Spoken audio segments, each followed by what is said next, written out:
Moi, j'aurais jamais cru que le jeu puisse détruire ma famille.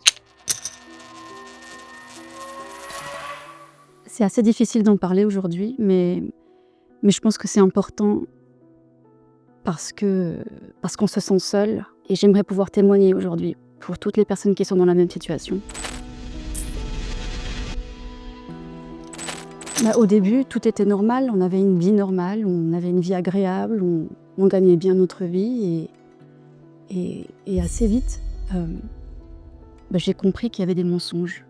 Ce qu'il faut d'abord dire, c'est que le mensonge n'est pas spécifique des difficultés liées au jeu d'argent. C'est quelque chose qu'on observe dans toutes les conduites addictives et qui s'explique par la peur du stigma. Maintenant, dans le cas particulier des jeux d'argent, les comportements sont beaucoup plus faciles à dissimuler que les comportements liés à la prise de substances. Et donc, les proches s'en aperçoivent beaucoup plus tardivement. Il me demandait de l'argent, toujours plus d'argent. Et puis après, j'ai découvert qu'il jouait. Il a dépensé tout l'héritage que j'ai reçu de ma mère. C'était près de 400 000 francs. Mais c'était un choc quand j'ai découvert ce qui se passait, ce qu'il faisait avec l'argent. J'y croyais pas. Je suis tombée de très, très haut.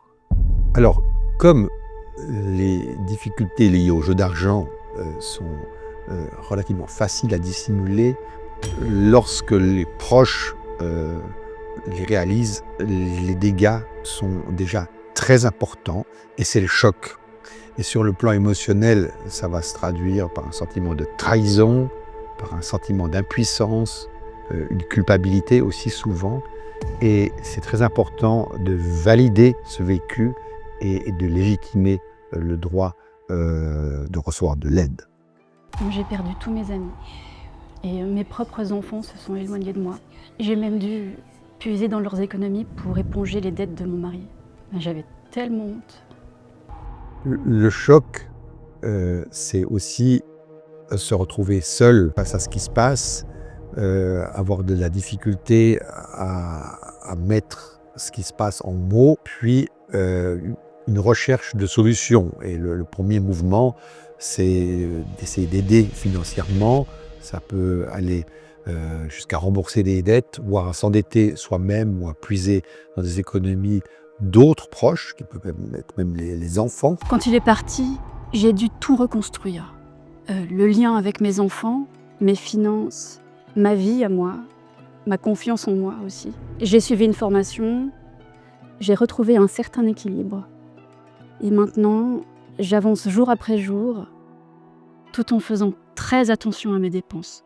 La reconstruction, c'est un processus de longue haleine. D'abord, on va chercher des solutions provisoires, essais, erreurs, ça marche, parfois ça ne marche pas, puis de nouveaux essais et finalement des solutions plus durables. Et puis aussi, progressivement, très important, un retour de la confiance. Le jeu continue d'impacter ma vie et celle de mes enfants, mais moi je choisis de nous protéger. Ça a été difficile de faire le premier pas, mais avec le recul, je me rends compte que ça a été nécessaire. Et c'est ce qui m'a permis d'avancer.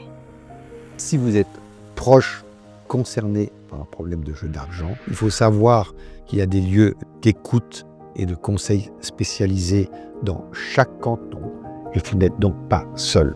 L'addiction au jeu d'argent affecte également les proches. Trouvez du soutien et des conseils sur notre site internet tujou.ch/proche.